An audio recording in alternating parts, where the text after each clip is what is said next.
Encaramos estos capítulos finales de los Evangelios con esta sensación agridulce de esperanzas frustradas. Hay en nosotros un Pedro que grita cuando Jesús anuncia su muerte: jamás esto te acontezca. Ante la violencia que se acerca, parece que tengamos que ponernos a proteger la vida de Jesús, como los niños que gritan mirando los guiñoles cuando entra el títere con la porra. Pero Jesús va hacia su muerte con decisión, va hacia su rechazo con paso firme. En Hebreos leemos que por el gozo puesto delante de él, sufrió la cruz. Y efectivamente, en el episodio que hemos leído, y luego en todo el capítulo 13, Jesús ve más allá, mira más allá, como los antiguos profetas de Israel, mira más allá de su propia muerte. Sin embargo, los jefes de los sacerdotes, los maestros de la ley y los ancianos no le han recibido como profeta, en todo caso, como un falso profeta, que engaña a sus seguidores con la promesa de un reino. Su entrada en Jerusalén y su actuación antivendedores y anticambistas en el templo han alarmado a los dirigentes espirituales y políticos. La lectura que ellos hacen es que está poniendo en peligro el delicado equilibrio entre ellos y los gobernantes romanos.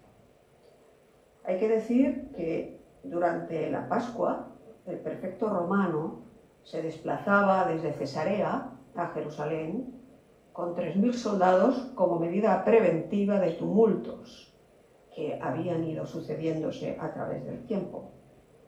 La ciudad estaba llena de peregrinos y las autoridades estaban inquietas, temiendo revueltas. Los líderes han de reaccionar de alguna manera ante las actuaciones de Jesús. Y hay que decir que no lo hacen ni en caliente ni inmediatamente. Jesús es precavido, está durante el día en el templo, en Jerusalén, y se retira con sus discípulos a Betania por las noches. Betania se había convertido en una especie de ciudad dormitorio para peregrinos. Cuando finalmente le abordan, lo hacen con una pregunta muy general, que puede valer para su actuación en Jerusalén o para toda su trayectoria. Ya han decidido deshacerse de él, según Marcos, desde el capítulo 3, a raíz de una curación en sábado. Pero van a guardar las formas y van a evitar hacerlo durante la Pascua para que no se amotine el pueblo. Le preguntan: ¿con qué autoridad haces estas cosas? ¿Quién te dio autoridad para hacer estas cosas? Estas cosas pueden ser la entrada de la ciudad, la limpieza del patio de los cambistas, o estas cosas tuyas: pasar de las tradiciones, liberar endemoniados, confraternizar con pecadores, dar de comer a multitudes, enviar a discípulos por todo el país. Jesús no les contesta, sino que les contrapregunta. Les dice que si ellos contestan a su pregunta, él también contestará con qué autoridad actúa. Y les pregunta lo mismo que ellos le han preguntado, pero sobre Juan el Bautista. ¿El bautismo de Juan era del cielo o de los hombres? Es como si les preguntara con qué autoridad actuaba Juan el Bautista. Ellos no pueden decidirse a contestar del cielo, porque Jesús les diría: ¿cómo lo creísteis? Pero tampoco pueden decir de los hombres, porque Juan era tenido por profeta, y ellos temen la reacción de los presentes, porque todas estas conversaciones del capítulo 12 tienen lugar en el templo, gente escuchando, gente yendo y viniendo. Así que salen por el camino del medio y contestan: no sabemos. Como no han sabido contestar, Jesús se libra de explicar quién le ha dado autoridad para hacer estas cosas. Pero Jesús quiere contestarles. Jesús está enseñando sus cartas. Jesús está delante de las máximas autoridades espirituales. Podría haberlo hecho con 4 frases bien dichas, o podía envolver la explicación en una parábola. Creo que aquellos maestros de la ley, ancianos, jefes de los sacerdotes, hasta el fin de sus días, recordarían la parábola, que habla de viñas, labradores, siervos, codicia, asesinato, pero que hablaba de ellos y que hablaba de él. Quizá alguno de ellos vivió todavía para ver la rebelión de los celotes del año 66 y la destrucción del templo por los romanos. Habla a los máximos conocedores de la Escritura. Por tanto, escoge un texto que ellos tienen que conocer. Isaías capítulo 5. Es una canción de vendimia que el profeta transforma para denunciar la indiferencia del pueblo hacia Dios. Se trata de un hombre que se describe con mi amado. La cosa parece que es una canción de amor, al principio. Mi amado plantó una viña, edificó un lagar, puso una torre en medio de ella, despedregó la tierra, edificó una valla alrededor. Y la viña, en lugar de dar uvas dulces, dio uvas salvajes. ¿Qué más podía hacer mi amigo que no hubiese hecho?, exclama el hombre. Y decide quitarle la cerca, dejar de cavarla, dejar que crezcan en ella el cardo y los espinos. Incluso a las nubes mandará que no dejen caer lluvia sobre la viña. Y los versos finales dicen: la viña es la casa de Israel, y los hombres de Judá, planta deliciosa suya. Esperaba juicio, y hubo vileza, justicia, y hubo clamor. Entonces Jesús retoma esta canción como forma de denuncia de los labradores, de los encargados de la viña. Textos como este manifiestan la distancia entre algunas visiones dulzonas de Jesús, ese Jesús de las estampas, y el Jesús real. De todas las controversias que va a tener en este capítulo 12, y este capítulo es como un maratón de controversias, esta es la que muestra mayor tensión. Es un momento de choque frontal entre la fe del templo y la fe del camino. Bajo forma de parábola, Jesús les está diciendo que se sospecha, que sabe, que presagia que van a eliminarle, y que si lo hacen, serán los herederos de los que mataban a los profetas en siglos anteriores. También les dice que no son los dueños de la viña y que el dueño ha tenido mucha paciencia con ellos. Por otro lado, matar al heredero, matar al hijo amado, se revela como una solución cortoplacista y en el fondo estúpida. ¿Creen quizás que la venida del hijo es consecuencia de que el dueño ha muerto? La viña no desaparece, y el dueño tampoco. ¿Qué hará el dueño?, pregunta Jesús. La vida será dada a otros labradores. Los asesinos serán destruidos. Por supuesto, la historia se entiende sin mayores explicaciones. La parábola creen ellos que va dirigida contra ellos. Aquí Mark Twain tiene un comentario bastante divertido que dice que lo que le preocupa en la Biblia no son los pasajes que no entiende, sino los que entiende. Eso es lo que le preocupa en la Biblia. ¿Y cómo reacciona este cuerpo sin fisuras de los líderes?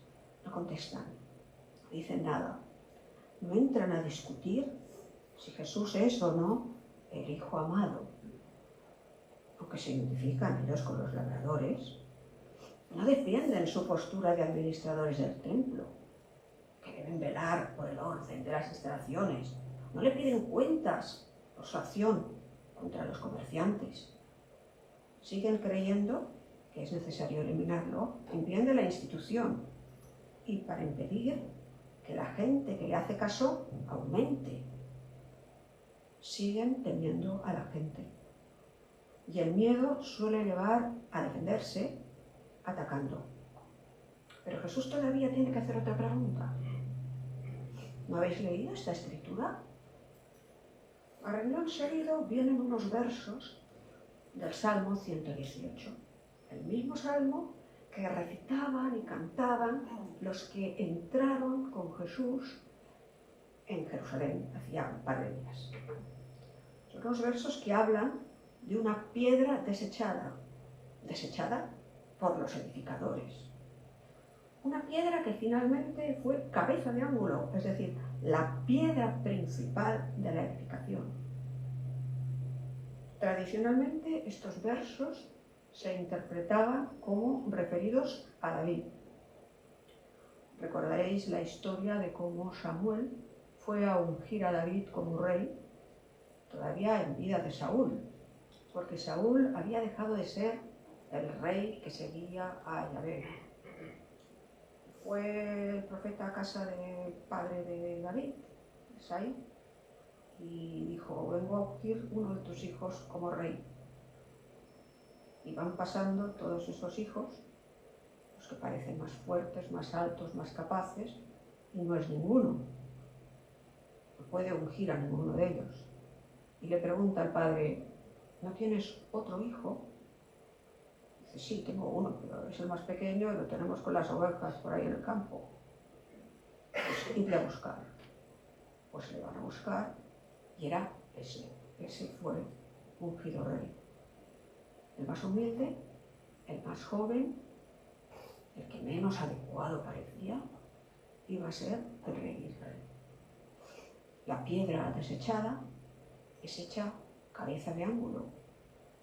Y esto es obra del Señor y nos deja maravillados, dice el Salmo. Más allá de lo que piensen los que construyen, los técnicos.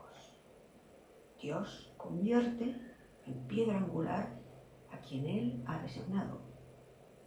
Y esta es la respuesta a los altos cargos. ¿Con qué autoridad haces todas estas cosas? Yo soy el Hijo amado de la parábola. Yo soy la piedra desechada. Dios va a construir algo nuevo. Los líderes estaban anclados en lo antiguo, en la colaboración con el poder. Se lo habían montado de manera que les funcionaba bien, aunque el pueblo vivía lleno de necesidades de todo tipo. Porque es fácil acomodarse a rutinas espirituales, a tradiciones recibidas, da seguridad y adormece apaciblemente. Es más difícil estar atento a la inspiración de Dios, verse como un receptor y como un mayordomo de sus bienes, de sus dones, someterse a su juicio. ¿Qué frutos no estamos dando? ¿Qué tipo de labradores somos nosotros? La tendencia es querer instalarse en el templo y abandonar los azares del camino. Queremos poseer lo que solo se puede recibir. Pero Jesús nos insta a estar despiertos. Jesús nos conmina a mantenernos despiertos, porque espera mucho de nosotros. Y siguiendo con el Salmo 86 que estaba leyendo Nacho, me voy para el versículo último que he leído. Porque tú eres grande y haces maravillas, solo tú eres Dios. Y el siguiente verso dice: instrúyeme, Señor, en tu camino, para conducirme con fidelidad. Dame integridad de corazón para temer tu nombre. Este es mi deseo para mí y para nosotros como iglesia. Que sea así.